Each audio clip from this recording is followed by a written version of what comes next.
Морковь нужно порезать очень тонко, потому что она в сыром виде тут будет, чтобы не хрустела, не перебивала вкус. Нужно даже тоньше, чем у меня. Огурцы должны быть порезаны чуть толще, чем морковь. Мне было лень.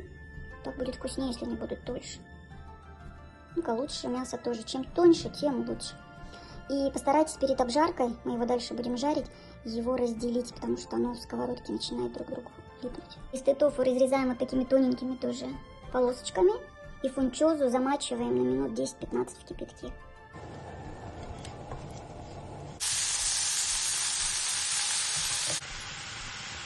Светлый соевый, ложечку, устричный, эстетичный. Сливаем воду, хорошенько выжимаем, чтобы меньше воды было. Это я уже процедила ее. Все равно, видите, очень много воды. Фунчозу не забудьте разрезать, где-то вот в длину 7-5 сантиметров, наверное. Тоже добавляем все туда. Добавляем наш соус. Дальше обжаренный наш перец. Мясо.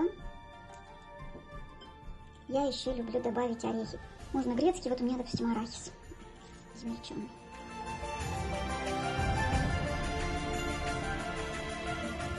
Я еще могу добавить туда шпинат вареный, ошпаренный в кипятке, тоже очень вкусно. И это тоже от себятины. Острое перечное масло. Для пущей полезности можно посыпать еще кунжутом перед подачей.